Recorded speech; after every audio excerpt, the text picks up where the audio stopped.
British motoring show set in 2025. It has a mix of reviews, challenges, and banter, keeping the tone lively and engaging. Intro music.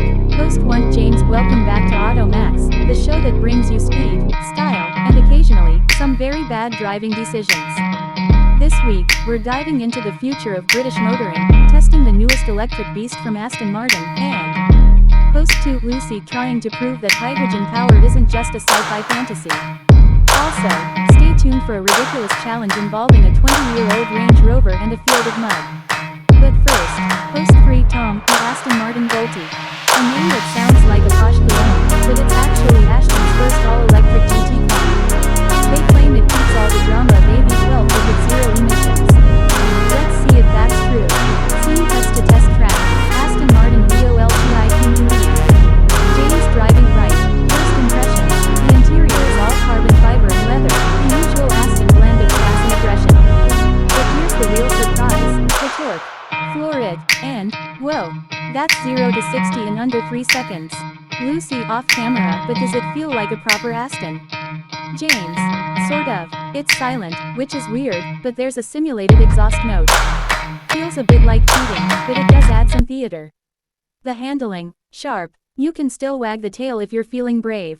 Scene cuts to Lucy in hydrogen-powered Toyota Mirai. Lucy. While James plays with his electric toy, I'm in the Toyota Mirai, a car that runs on hydrogen and emits nothing but water.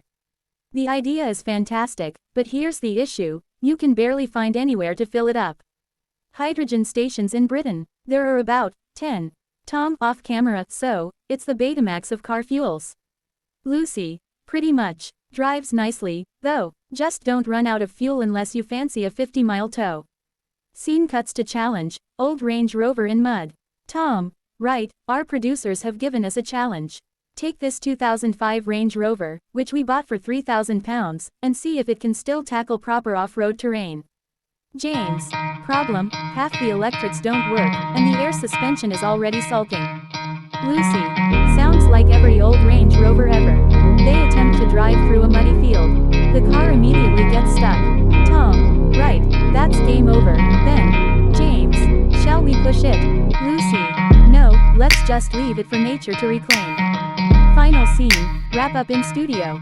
James, so, what have we learned? The Aston Voltique is fast but needs more soul. Hydrogen is great in theory but useless if you can't fuel it. And old Range Rovers should stay in the classifieds. Tom, next week, we'll see if you can actually buy a decent sports car for under £10,000 in 2025. Spoiler, probably not.